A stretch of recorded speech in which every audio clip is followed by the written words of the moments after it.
اللہ رب العالمین نے سورہ مائدہ کی آیت نمبر 54 میں جو اپنے محبوب بندوں کی صفات بیان کی ہیں، ان میں سے ایک صفت یہ ہے کہ یجاہدون فی سبیل اللہ، وہ اللہ تعالیٰ کی راہ میں جہاد کرتے ہیں، ولا یخافون لومۃ لائم، اور کسی ملامت کرنے والے شخص کی ملامت کا انہیں کوئی ڈر اور خوف نہیں ہوتا۔ تو یہ جہاد فی سبیل اللہ کا فریضہ سر انجام دینے والے لوگ اللہ کے محبوب بندے ہیں، اور اللہ رب العالمین ایسے بندوں سے اپنے دین کا کام لیتا ہے۔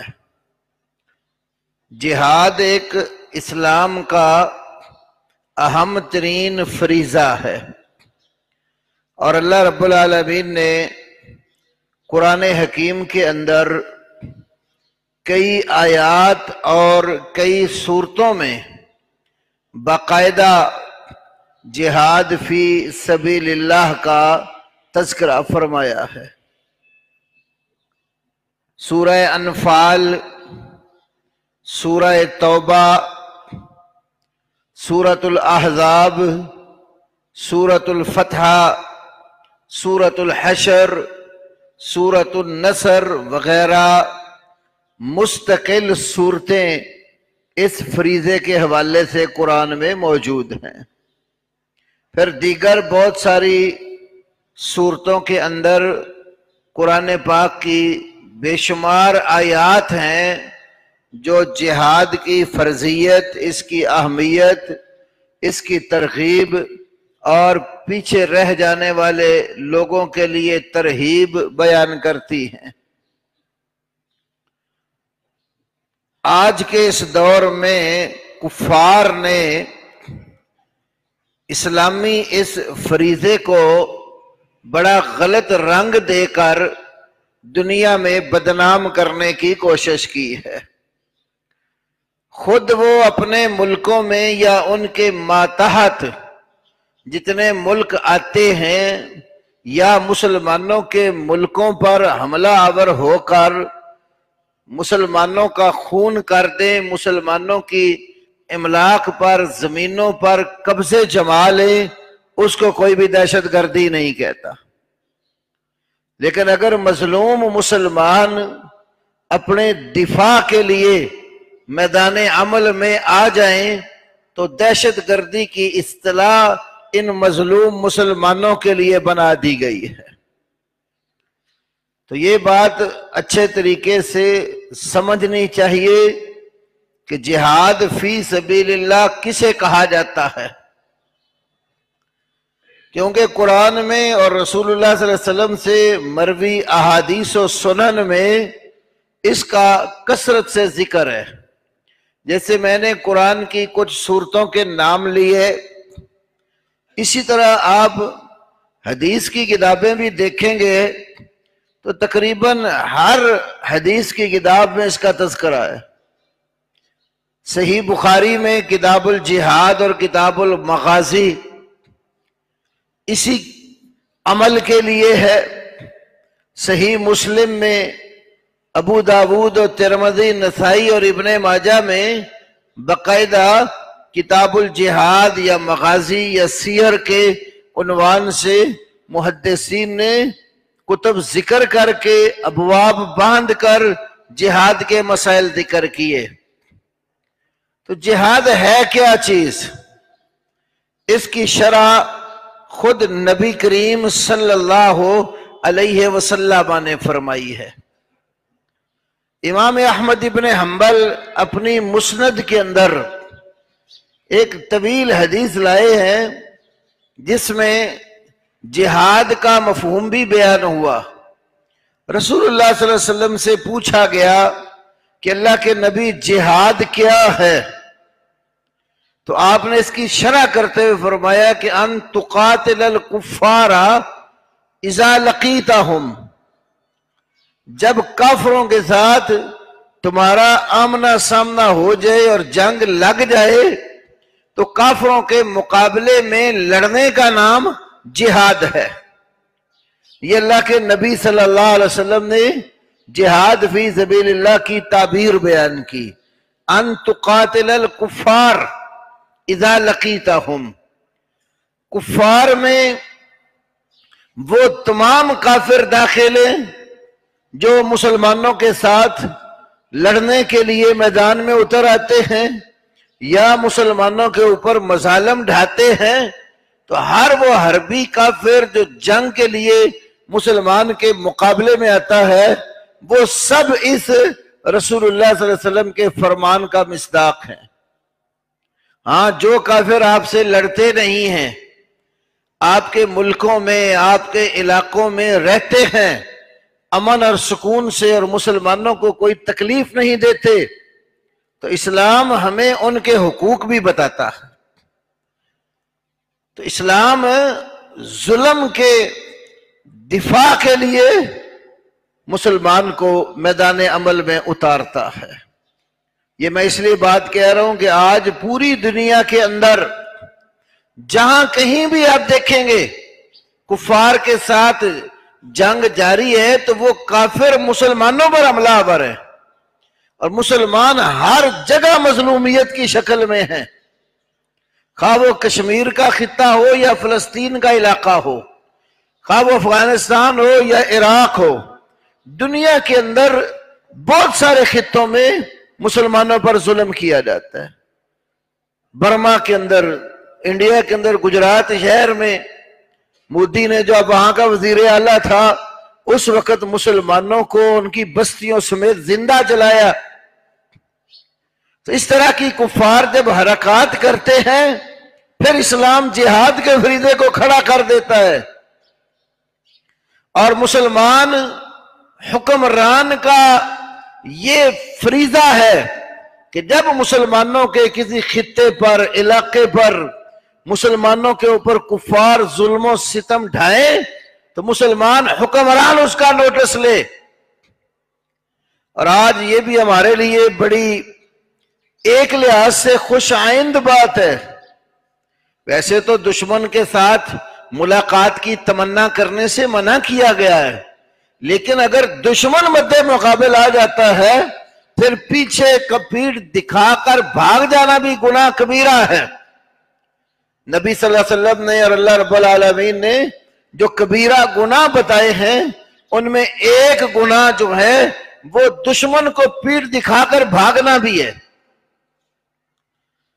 تو یہ بڑی خوش آئند بات ہے اس معنی میں کہ انڈیا نے مسلمانوں کے اوپر خاص طور پر کشمیر میں اور پھر پاکستان پر حملے کی بات کی، اور کچھ ایک دو دنوں سے مختلف بارڈروں پر چھیڑ چھاڑ بھی جاری ہے۔ تو ہمارے ملک کے حکمران نے جہاد فی سبیل اللہ کے لیے، دفاع کے لیے، مسلمانوں کو کے دفاع اور تحفظ کے لیے فوج کو پورا اختیار دے دیا۔ اور امام بخاری رحمت اللہ علیہ نے صحیح بخاری میں ایک کتاب الجہاد میں عنوان یہ قائم کیا ہے، الجہاد ماضٍ مع البر والفاجر، جہاد جاری رہے گا مع البر والفاجر، حکمران آپ کا نیک ہو یا حکمران فاجر اور بدکار ہو، اس کے ساتھ مل کر جہاد کا فریضہ جاری رہے گا، اور یہ فریضہ قیامت کے قائم ہونے تک رہنا ہے۔ امام بخاری نے یہ جو باب باندھا ہے نا، الجہاد ماضٍ مع البر والفاجر، یہ مسئلہ عقیدے کی جتنی کتابیں ائمہ حدیث و فقہا نے لکھی ہے نا، کتب عقائد میں جہاد کا فریضہ حکمران کے ساتھ مل کر قائم کرنا تقریباً تمام محدثین نے ذکر کیا، اور امام بخاری اس کے لیے ایک حدیث لائے۔ نبی صلی اللہ علیہ وسلم نے فرمایا، یہ جو گھوڑے ہیں نا، ایک اور حدیث پہلے عرض کرتا ہوں، نسائی وغیرہ میں ہے کتاب الخیل میں، یہ تین طرح کے ہوتے ہیں۔ ایک گھوڑا اپنے مالک کے لیے پردے کا کام دیتا ہے، ستر کا. دوسرا گھوڑا اپنے مالک کے لیے وزر اور بوجھ کا کام دیتا ہے. تیسرا گھوڑا اپنے مالک کے لیے اجر کا باعث ہوتا. اب جو گھوڑا مالک کے لیے بوجھ بن جاتا ہے وہ ایسا گھوڑا ہے جو کسی شخص نے دنیا کے اندر نمود و نمائش، ریاکاری اور جوا وغیرہ کھیلنے کے لیے پالا ہوتا. لوگ جوئے پہ ریسیں لگاتے ہیں نا گھوڑوں کی، یا اپنی دنیاوی شان و شوکت اور جاؤ جلال دکھانے کے لیے گھوڑے رکھتے ہیں. تو یہ ریاکاری، دکھلاوے پر مبنی جو رکھا ہوا جانور ہے یا حرام کام کرنے کے لیے رکھا ہوا ہے، یہ بندے کے لیے بوجھ بن جاتا ہے. دوسرا گھوڑا جو بندے کے لیے ستر اور پردے کا کام دیتا، وہ ایسا گھوڑا ہے جو آدمی جیسے عام جانور رکھتا ہے تو اس طرح اس نے گھوڑا بھی ایک جانور کے طور پر رکھا اور اس کے حقوق ادا کیے. گھوڑے کے چارے کا، کھانے پینے کا خیال کیا، اس کے حساب سے اس پر بوجھ لادا، ظلم نہیں کیا. تو ایسا گھوڑا بندے کے لیے پردے کا باعث ہے. اللہ چاہے تو اس کو اجر دے، چاہے تو نہ دے.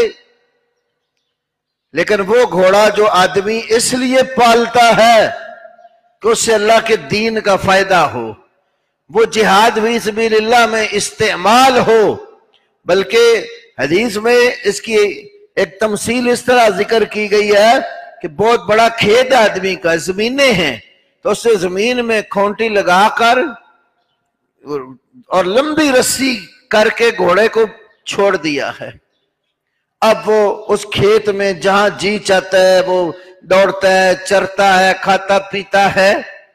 تو نبی صلی اللہ علیہ وسلم فرمایا یہ جو جہاد کے لیے، اسلام کے لیے اس نے گھوڑا باندھ رکھا ہے، تو یہ پورے کھیت میں جو کھلا چھوڑ دیا ہے کھانے پینے کو، تو یہ گھوڑا اگر لید بھی کرتا ہے قیامت والے دن اللہ تعالیٰ اس کے بدلے میں بھی اس کو اجر دے گا. تو یہ جو گھوڑوں کی 3 قسمیں ہیں، ان میں ایک گھوڑا جو فی سبیل اللہ ہے، اس کے متعلق نبی صلی اللہ علیہ وسلم کا یہ فرمان کوئی 15-16 صحابہ کرام نے روایت کیا ہے رسول اللہ صلی اللہ علیہ وسلم سے کہ والخیل معقود فی نواسیہا الخیر الی یوم القیامہ. گھوڑوں کی پیشانیوں میں قیامت تک کے لیے خیر باندھ دی گئی ہے. گھوڑوں کی پیشانیوں میں قیامت تک کے لیے خیر باندھ دی گئی. یہ حدیث ذکر کر کے امام بخاری نے اس کے اوپر یہ باب باندھا ہے کہ جہاد جاری رہے گا، حکمران اچھا ہو یا برا ہو. کس طرح کہ جب جہاد والا گھوڑا جس میں اللہ نے خیر رکھی ہے وہ قیامت تک رہے گا، تو جہاد بھی قیامت تک رہے گا، جس کے لیے اسباب اور وسائل میں گھوڑا ایک سبب اور وسیلہ ہے، اور جہاد کرنے والے بھی قیامت تک رہیں گے. تو اس حدیث سے امام بخاری نے یہ مسئلہ اخذ کیا. اور اس کی بخاری کی شرح فتح الباری میں حافظ ابن حجر اسقلانی رحمت اللہ علیہ نے اسی حدیث کی شرح میں لکھا ہے فیہ بشرا ببقاء الاسلام واہلہ الی یوم القیامہ. اس حدیث کے اندر اسلام اور مسلمانوں کے قیامت تک باقی رہنے کی بشارت ہے. اس لیے کہ جب وہ دین والا گھوڑا قیامت تک رہے گا تو گھوڑے پالنے والے اور دین والے لوگ اور مسلمان بھی قیامت تک رہیں گے. فیہ بشرا ببقاء الاسلام واہلہ الی یوم القیامہ لأن من لازم بقاء الجہاد بقاء المجاہدین وہم المسلمون. اس لیے جن لوگوں نے جہاد اور مجاہدین کی بقا کو لازم رکھا یہ اصل میں مسلمان لوگ ہیں. تو یہ ایک ایسا فریضہ ہے جو اللہ رب العالمین نے مسلمانوں پر عائد کیا ہے، اور مسلمان حکمران کی ذمہ داریوں میں یہ بھی ایک ذمہ داری ہے. فتح الباری شرح صحیح بخاری میں حافظ ابن حجر اسقلانی رحمہ اللہ نے یہ بھی لکھا ہے، مسلمان حکمران پر سال کے اندر ایک مرتبہ کفار کی طرف بڑھ کر آگے جہاد کرنا فرض ہے۔ دلیل کیا دی؟ قرآن پاک کی ایک آیت کریمہ جس میں اللہ نے یہودیوں اور عیسائیوں کے ساتھ قتال کرنے کا حکم دیا، اور قتال کی حد کیا بتائی، کب تک لڑنا ہے؟ فرمایا حتی یؤت الجزیۃ عن ید وہم صاغرون، یہاں تک کہ یہ یہودی اور عیسائی جزیہ اور ٹیکس دے مسلمانوں کو اپنے ہاتھوں سے، وہم صاغرون، اور وہ مسلمانوں کے ماتحت ہو کر ذلیل اور فرما بردار ہو کر رہے ہیں۔ تو حافظ ابن حجر کہتے ہیں کہ جزیہ ٹیکس سال بعد وصول کیا جاتا ہے، روزانہ نہیں ہوتا، نہ ہر مہینے ہوتا ہے۔ جزیہ اسلام کے اصول کے مطابق کافروں سے لیا جاتا ہے اور سال بعد لیا جاتا ہے، لہذا سال بعد مسلمان حکمران کو کم از کم ایسا کام کرنا چاہیے جس کی وجہ سے جزیہ ٹیکس دینے والے آتے رہے۔ تو اللہ رب العالمین نے یہ واحد فریضہ ہے قرآن کے اندر جس کے لیے حکم کے الفاظ سب سے زیادہ بیان ہوئے ہیں۔ دیکھ ارکان اسلام بھی تو ہے نا جن کے بغیر بندہ مسلمان نہیں ہوتا، لیکن ان کے لیے بھی حکم کے صیغے اتنے نہیں ہیں قرآن میں۔ نماز ہر مسلمان پر فرض ہے، نماز کے لیے بار بار قرآن یہ لفظ استعمال کرتا ہے وَأَقِيمُوا الصَّلَاةَ، اور تم نماز قائم کرو۔ یا اللہ کے نبی صلی اللہ علیہ وسلم کو اللہ نے کہا دوسرا لفظ فَصَلِّ لِرَبِّكَ وَانْحَرْ، فَصَلِّ، پس تو نماز ادا کر۔ یہ دو حکم کے صیغے قرآن میں ہیں۔ روزہ مسلمانوں پر رمضان المبارک میں فرض کیا گیا، تو اللہ رب العالمین نے اس کے لیے فریضے کے لیے جو لفظ استعمال کیے وہ دوسرے ہیں۔ یا ایھا الذین آمنوا کتب علیکم الصیام، اے ایمان والو تمہارے اوپر روزہ فرض کیا گیا ہے۔ یہ کتب علی ذکر کیا اس کے لیے۔ زکوٰۃ صاحب استطاعت پر فرض ہے، زکوٰۃ کا حکم قرآن نے ان لفظوں سے دیا وَآتُوا الزَّکَاةَ، اور تم زکوٰۃ ادا کرو۔ یا دوسرا حکم اپنے نبی محمد صلی اللہ علیہ وسلم کو دیا وَخُذْ مِنْ أَمْوَالِهِمْ صَدَقَةً، آپ ان کے مالوں سے صدقہ زکوٰۃ وصول کریں۔ حج صاحب استطاعت پر فرض ہے، اس کے لیے اللہ تعالیٰ نے کہا وَلِلَّهِ عَلَى النَّاسِ حِجُّ الْبَيْتِ، اللہ کے لیے لوگوں کے ذمے بیت اللہ کا حج ہے۔ کون؟ من استطاع الیہ سبیلا، جو بیت اللہ جانے کی طاقت رکھتے ہیں۔ اور یا دوسری جگہ پر یوں ہے وَأَتِمُّ الْحَجَّ وَالْعُمْرَةَ لِلَّهِ، حج اور عمرہ اللہ کے لیے پورا کرو۔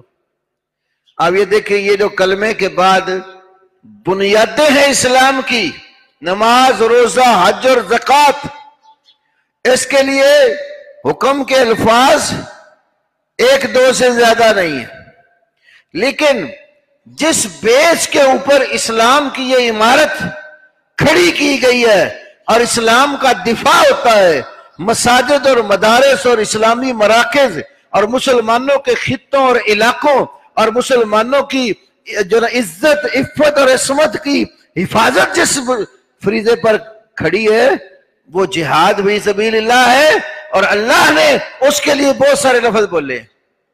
مثلا کہیں اللہ تعالیٰ نے کہا قاتلو، تم قتال کرو، کہیں فرمایا فقتلوا المشرکین، مشرکوں کو قتل کرو، کہیں فرمایا خذوہم، ان کو پکڑ لو، واقصروہم، اور ان کا محاصرہ کرو، وَقْعُدُوا لَهُمْ كُلَّ مَرْصَدٍ، ہر گھات والی جگہ پر گھات لگا کر ایمبوش لگا کر بیٹھ جاؤ.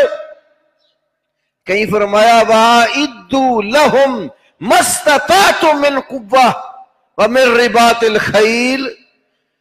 دشمنوں کو انجام تک پہنچانے کے لیے اپنی استطاعت کے مطابق قوت تیار کرو اور گھوڑے باندھ کے رکھو. کہیں اللہ تعالیٰ نے کہا فَاضْرِبُوا مِنْهُمْ كُلَّ بَنَانٍ، ان یہ بھی فرمایا ان کی گردنوں کے اوپر ضرب لگاؤ. کہیں اللہ نے کہا انفروا، اللہ کی راہ میں نکلو.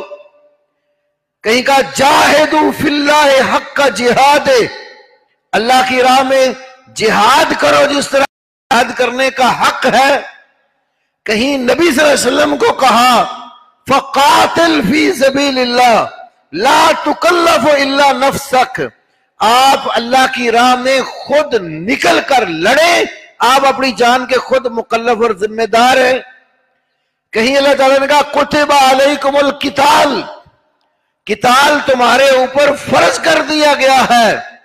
کہیں فرمایا ہے کتب علیکم القصاص، اپنے مظلوموں کا قصاص اور بدلہ لینا تمہارے پر فرض کر دیا گیا ہے. کہیں اللہ نے کہا اخرجوہم من حیث اخرجوکم، جن جگہوں خطوں علاقوں سے ان کافروں نے تمہیں نکال دیا ہے تم ان کو ان علاقوں سے نکال دو. اب آپ دیکھیں اس فریضے کے لیے کتنے الفاظ اللہ نے، درجن کے قریب الفاظ، بلکہ زائد ہیں اس سے، جو اللہ نے قرآن میں بیان کیے، جس سے اس فریضے کی اہمیت معلوم ہوتی ہے. اور جب کوئی مسلمان حکمران صحیح معنوں میں اس فریضے کو سر انجام دیتا ہے تو اللہ رب العالمین مسلمانوں کے لیے بڑے راستے کھولتا. قوموں کی اصلاح ہوتی ہے جہاد فی سبیل اللہ کے ذریعے، بڑی بڑی قومیں سدھر جاتی ہیں اور ظالموں کے ظلم کا اختتام ہوتا ہے اس فریضے کے ذریعے. بعض دنیا میں بیٹھ کر حساب لگانے والے لوگ آج کل افرادی قوت، مادی وسائل یہ تقابل کرنا شروع کر دیتے ہیں کہ دشمن کے پاس اتنا کچھ ہے، ہمارے پاس اس کے مقابلے کا کچھ نہیں ہے، لہذا ہم تو اس سے لڑ ہی نہیں سکتے. یہ کم ہمتی اور بزدلی پھیلانے والے بھی بعض نام نہاد مفکرین جو ہیں مسلمانوں میں بھی موجود ہیں. لیکن آپ دیکھیں نبی صلی اللہ علیہ وسلم جب سے اس دنیا میں تشریف لائے اور دین اسلام لوگوں کے سامنے رکھا اور مدنی زندگی میں آتے ہی جہاد کا حکم ملا، اس وقت سے آج تک مسلمانوں کی تعداد ان کی افرادی قوت کے ساتھ مادی وسائل اگر موازنہ کریں، ایک آدھ موقع کے سوا کفار کے پاس زیادہ ملے گا. پہلا بڑا مارکا جس وقت بدر کا ہوا تھا، کیا افرادی قوت برابر تھی؟ کہاں 313 بوڑھے بچے جوان ملا کر، کہاں 1000 کا لشکر، اور 313 کے پاس پورے اسباب وسائل بھی نہیں ہیں، سواریاں بھی پوری نہیں ہیں، اسلحہ بھی پورا نہیں ہے. وہاں ایمان تھا، ایمان کی قوت موجود ہو، وسائل تھوڑے بھی ہوں، مسلمان میدان میں نکلتا ہے تو اللہ اس کی نصرت کرتا ہے.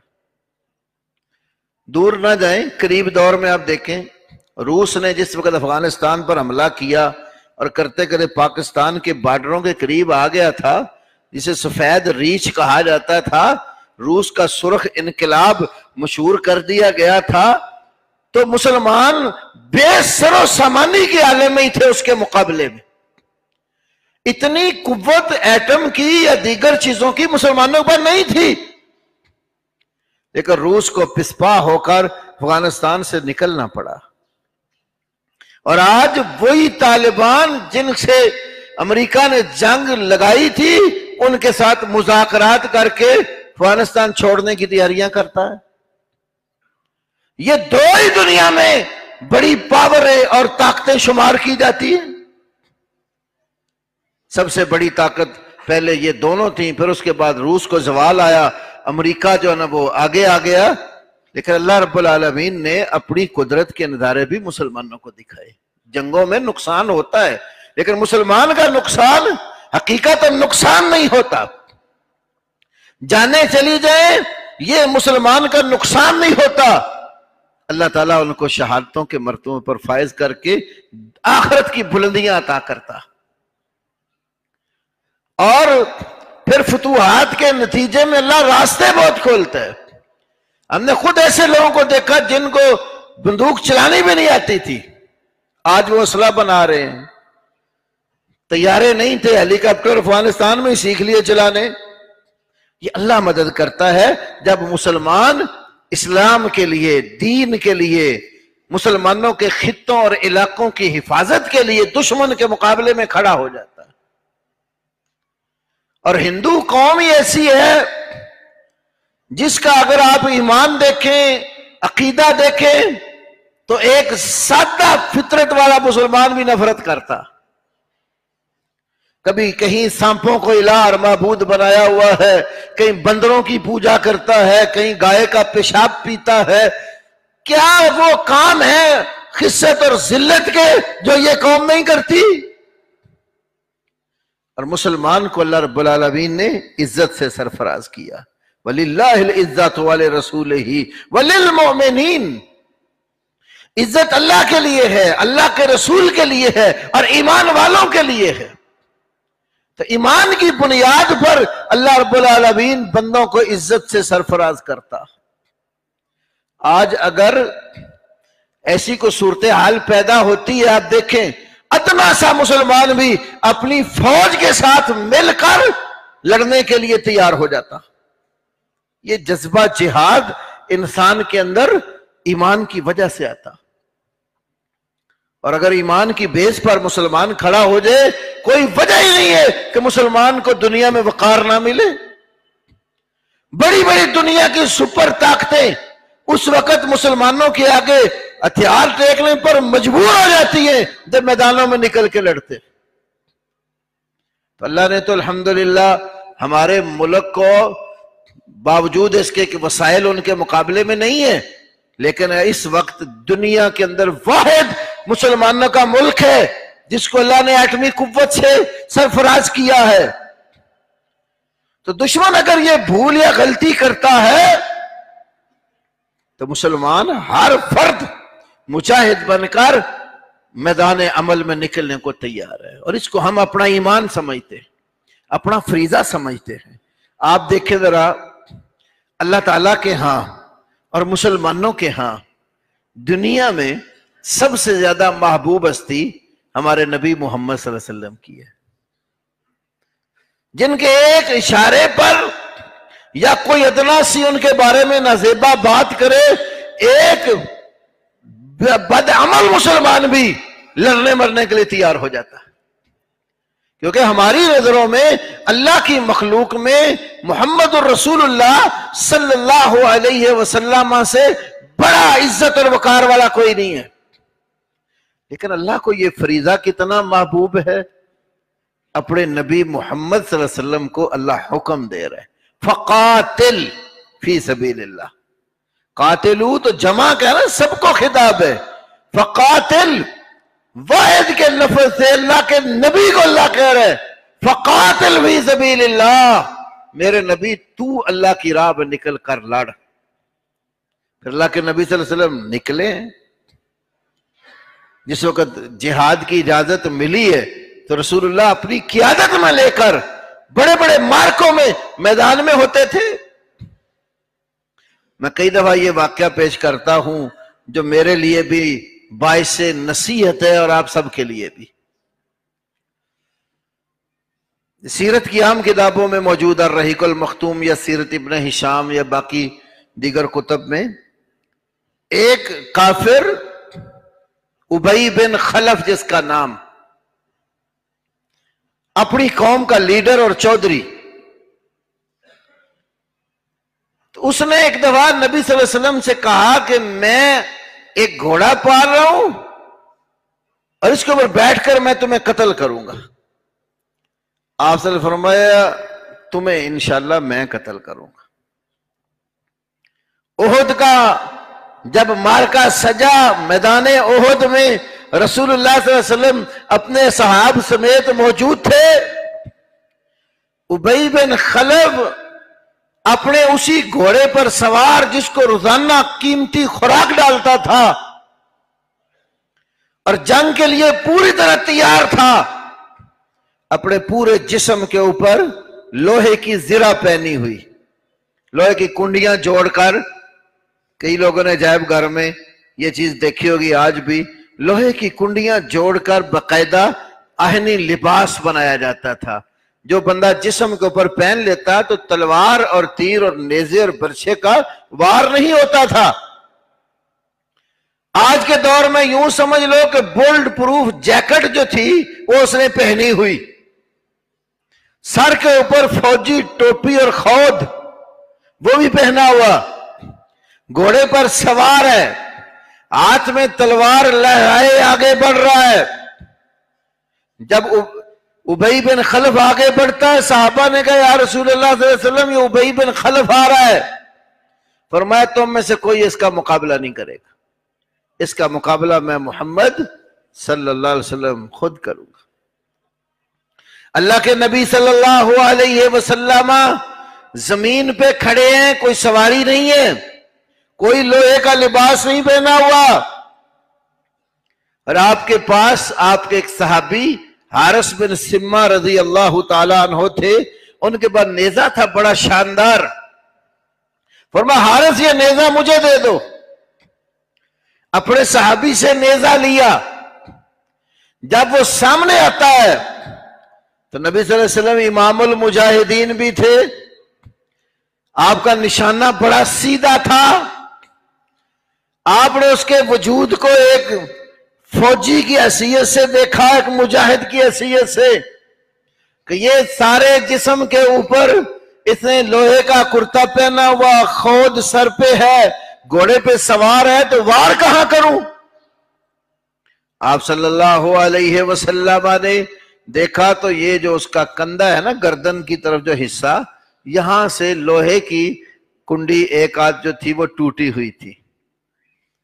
اللہ کے نبی نے اسی جگہ کا نشانہ لے کر جب سیدھا وار کیا، آپ کا نیزہ اس کو اس جگہ پر لگا، جو ہی نیزہ لگا تو اس کا گھوڑا جو تھا وہ تو اس نے تیار کیا، سر پر دوڑا اور وہ گھوڑے کے ساتھ لپٹا ہوا ہے، ابھی کوئی خاص خون بھی نہیں نکل رہا۔ وہ اپنے فوج کی طرف جب اس کا گھوڑا دوڑتا ہے تو بلند آواز سے کہتا ہے لوگو محمد نے مجھے قتل کر دیا، لوگو محمد نے مجھے قتل کر دیا۔ اس کی قوم اس کو کہتی ہے وہ تیرے اوپر تو ایسا کوئی ابھی نشان نظر نہیں آتا۔ اس نے کہا محمد کے نیزے کا وار جو مجھے لگا ہے اگر وہ تمہارے اوپر تقسیم کر دیے تو وہ درد برداشت نہ کر سکو۔ تھوڑی دوری گھوڑا اس کا دوڑا تو وہ گھوڑے سے نیچے زمین پر گر کر مردار ہو گیا۔ ہمارے نبی محمد صلی اللہ علیہ وسلم نے نیزہ ہاتھ میں پکڑ کر دشمن پر احد کے میدان میں وار کر کے سمجھایا کہ اللہ کا یہ جو فریضہ ہے اس پر اس طرح عمل کرنا ہے۔ جب اللہ نے نبی صلی اللہ علیہ وسلم کو میدان قتال اور جہاد میں کھڑا کیا ہے تو کیا میرا یا آپ کا خون محمد اور رسول اللہ صلی اللہ علیہ وسلم سے کوئی زیادہ قیمتی ہے؟ اللہ کو یہ بات پسند ہے، اس کے دین کے لیے مومن ہر وقت قربانی دینے کے لیے تیار رہے۔ تو اس آیت کریمہ میں اللہ رب العالمین نے جو دین کا کام کرنے والے لوگوں کی صفت بیان کی ہے وَيُجَاهِدُونَ فِي سَبِيلِ اللَّهِ، کہ اللہ جن سے اپنے دین کا کام لیتا ہے ان کا وصف یہ ہے کہ وہ اللہ کی راہ میں جہاد کرتے ہیں۔ جہاد کی تربیت، ٹریننگ لینا، جہاد کے لیے تیار رہنا، یہ ہر مسلمان کو چاہیے کہ اس فریضے پہ غور کرے۔ جہاد کا یہ معنی قطعاً نہیں ہے کہ مسلمان کے ساتھ لڑنا شروع کر دے، ہتھیار اٹھا کر اپنے ہی لوگوں کو مارنا شروع کر دو، یہ قطعاً جہاد نہیں ہے، یہ فساد ہے۔ جہاد ہے وہ دشمن جو مسلمانوں کے مد مقابل آ گیا ہے اور مسلمانوں کو دنیا سے مٹانے کی سوچتا ہے یا مسلمانوں کے خطوں پر حملہ کرتا ہے، مسلمانوں کی عزتوں کو پامال کرنے کی کوشش کرتا ہے، ایسے حملہ آور دشمن کو میدان کارزار میں انجام تک پہنچانے کا نام جہاد فی سبیل اللہ۔ الحمدللہ ہم اس ملک کے اندر یا مسلمانوں کے کسی بھی ملک کے اندر مسلمانوں کی لڑائی کو قطعاً جہاد نہیں سمجھتے۔ جہاد جب بھی ہوتا ہے وہ کفار کے ساتھ ہوتا ہے، وہ دشمنان دین کے ساتھ ہوتا ہے، وہ اللہ اور اس کے رسول کے گستاخوں اور باغیوں کے ساتھ ہوتا ہے، وہ مسلمانوں کی ماؤں بہنوں بیٹیوں کی عصمت دری کرنے والے لٹیروں ڈاکوؤں کے ساتھ ہوتا ہے جن کو عزتوں کا پاس نہیں ہوتا۔ جہاد مسلمان کو ان کے مد مقابل میدان میں کھڑا کرتا۔ قرآن کی میں چند آیتیں آپ کے سامنے رکھتا ہوں، آپ ذرا غور کرو کہ اللہ مومنوں کی صفت جہاد فی سبیل اللہ کس طرح بیان کرتا۔ سورۃ البقرہ 218 نمبر آیت، اللہ رب العالمین نے فرمایا ان الذین آمنوا والذین ہاجروا وجاہدوا فی سبیل اللہ، یقیناً وہ لوگ جو ایمان لے آئے اور جنہوں نے ہجرت کی اور اللہ کی راہ میں جہاد کیا، اولئک یرجون رحمت اللہ، یہ وہ لوگ ہیں جو اللہ تعالیٰ کی رحمت کے امیدوار ہیں۔ ایمان لا کر ہجرت کرنا پڑے ہجرت کر جاتے ہیں، جہاد کرنا پڑے جہاد کرتے ہیں، تو مہاجر مجاہد مومن اللہ کی رحمت کے امیدوار ہیں۔ لیکن جب کوئی شخص ایمان قبول کرتا ہے نا تو شیطان اس کی راہ میں رکاوٹیں کھڑی کرتا۔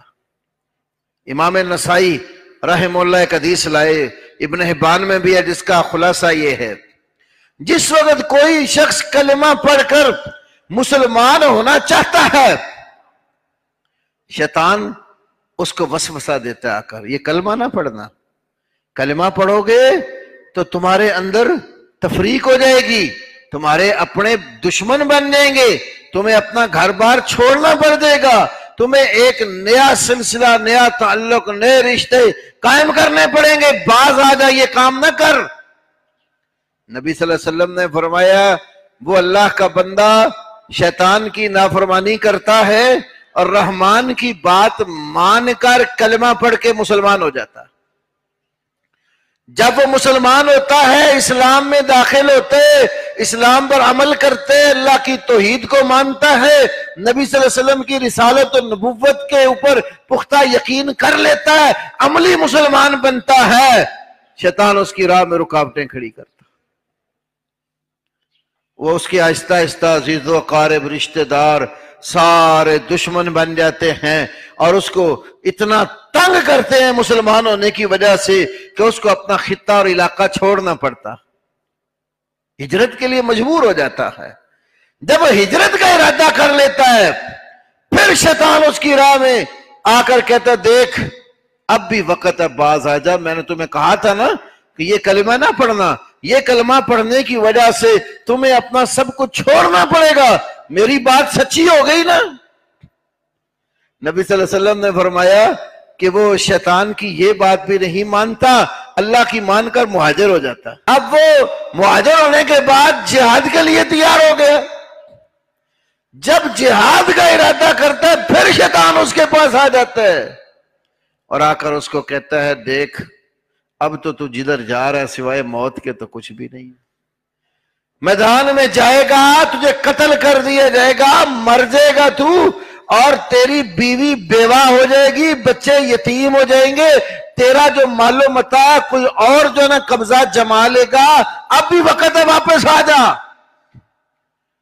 رسول اللہ صلی اللہ علیہ وسلم نے فرمایا کہ وہ ابلیس شیطان کی یہ بات بھی نہیں مانتا اور اللہ کی راہ میں جہاد کے لیے چلا جاتا ہے، اور جب جہاد کے لیے اللہ کی راہ میں نکل جاتا ہے لڑتے لڑتے اپنی جان قربان کر دیتا ہے، تو ایسا شخص جو مومن بنا پھر مہاجر بنا پھر مجاہد بنا، حقا علی اللہ ان یدخلہ الجنہ، اللہ تعالیٰ لازماً اس کو جنت میں داخلہ دیتا۔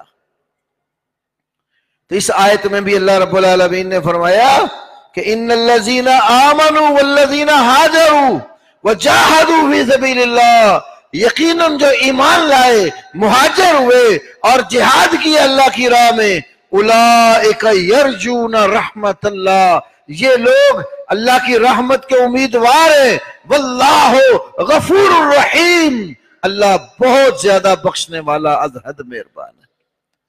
تو اللہ تعالیٰ اس کے ذریعے انسانوں کی بخشش کرتا، گناہوں کی معافی دیتا ہے، اپنی رحمتوں کو نازل کرتا ہے۔ سورۃ آل عمران کے اندر اللہ نے فرمایا وَلَئِن قُتِلْتُمْ فِي سَبِيلِ اللَّهِ أَوْ مُتُّمْ، البتہ یقیناً اگر تم اللہ کی راہ میں قتل کر دیے گئے یا تم مر گئے، لَمَغْفِرَةٌ مِّنَ اللَّهِ وَرَحْمَةٌ، تو اللہ تعالیٰ کی طرف سے یقیناً بخشش بھی ہے اور رحمت بھی ہے، خیر مما یجمعون، یہ دنیا کا جو کوئی مال و متاع تم جمع کرتے ہو نا، تو اللہ کی طرف جو بخشش اور رحمت ملتی ہے وہ اس سے کہیں گنا بہتر ہے۔ وَلَئِن مُتُّمْ او قتلتم لَإِلَى اللَّهِ تُحْشَرُونَ، البتہ اگر تم مر جاؤ یا قتل کر دیے جاؤ، لَإِلَى اللَّهِ تُحْشَرُونَ، بلا شبہ تم اللہ رب العالمین کی طرف اکٹھے کیے جاؤ گے۔ اسی طرح اللہ رب العالمین نے سورہ توبہ کی آیت نمبر 13 اور 14 میں فرمایا، یہ بڑی قابل توجہ آیت کریمہ ہے، فرمایا قاتلوہم، ان کفار کے ساتھ تم قتال کرو، یعذبہم اللہ بایدیکم، ان کافروں کو اللہ تمہارے ہاتھوں سے عذاب دے گا۔ اللہ تعالیٰ خود چاہے تو وہ پکڑ سکتا، اس کے لیے تو مشکل نہیں۔ اور اس نے تو چھوٹے چھوٹے پرندوں سے بڑے بڑے ہاتھی مروا دیے، مثالیں قرآن میں موجود ہیں، لیکن اللہ تعالیٰ مسلمانوں کو کافروں کے مقابلے میں کھڑا کرنے کے لیے حکم دے رہا ہے کہ قاتلوہم، ان کفار کے ساتھ تم قتال کرو، لڑو۔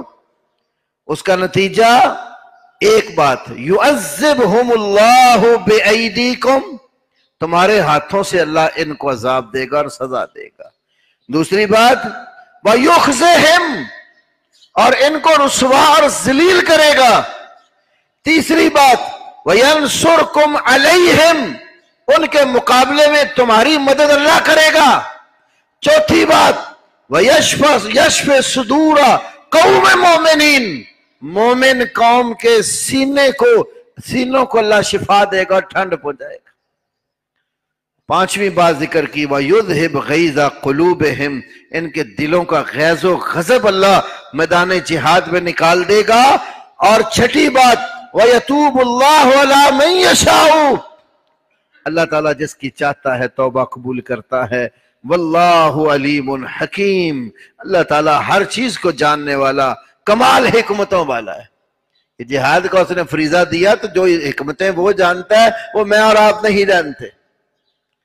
تو اللہ تعالیٰ کے یہ وعدے ہیں نصرت اور مدد کے، اور دشمن کے مقابلے میں تمہیں کھڑا کر کے تمہارے ہاتھوں سے دشمن کو ذلیل و رسوا کرنے کے۔ اگر آج ایسا کوئی مرحلہ پیدا ہوتا ہے، ہندو یہ کوشش کرتا ہے کہ ملک پاکستان پر حملہ کر کے مسلمانوں کو ذلیل اور رسوا کرے، تو جہاد فی سبیل اللہ کا فریضہ واحد حل ہے ایسے دشمنوں کا اور ایسے کفار کا جو مسلمانوں کی طرف بری نگاہ سے دیکھتے۔ اور اللہ تعالیٰ نے اور نبی صلی اللہ علیہ وسلم نے مسلمانوں کو اس کی بڑی ترغیب دی ہے۔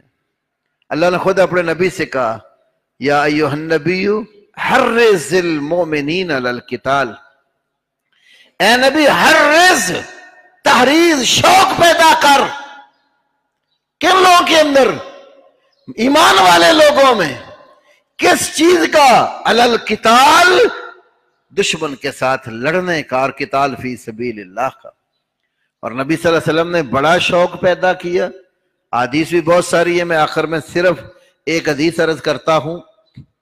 یہ جو مسلمان اپنے علاقے، خطے اور سرحد کی حفاظت کے لیے کھڑے ہو جاتے ہیں نا، پہرا دیتے ہیں، مسلمانوں کا مسلمانوں کی املاک کا، خطوں کا، علاقوں کا، اس پہرے کی فضیلت میں ایک حدیث عرض کرتا ہوں۔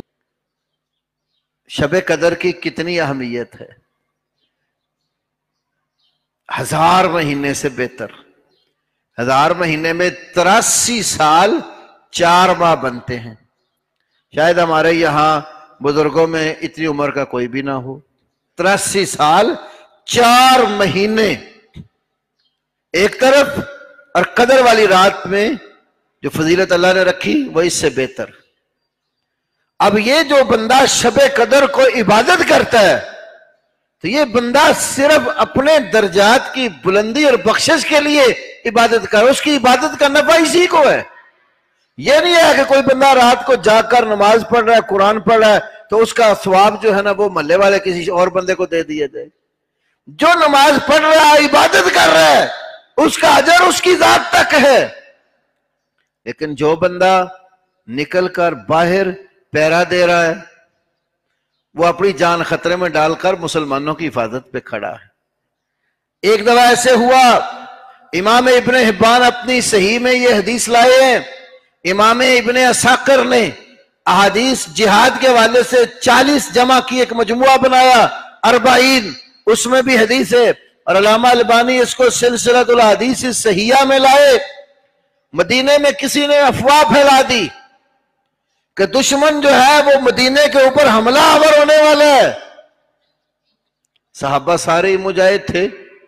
3 دفعہ امام بخاری صحیح میں صحابہ کا یہ قول لائے، کیا کہتے تھے؟ نحن الذین بایعوا محمدا علی الجہاد ما بقینا ابدا، ہم وہ لوگ ہیں جنہوں نے محمد صلی اللہ علیہ وسلم کے ہاتھ پر ہاتھ رکھ کر جہاد پر بیعت کر لی ہے، جب تک زندہ رہیں گے جہاد کرتے رہیں گے۔ یہ تمام صحابہ کا ترانہ تھا۔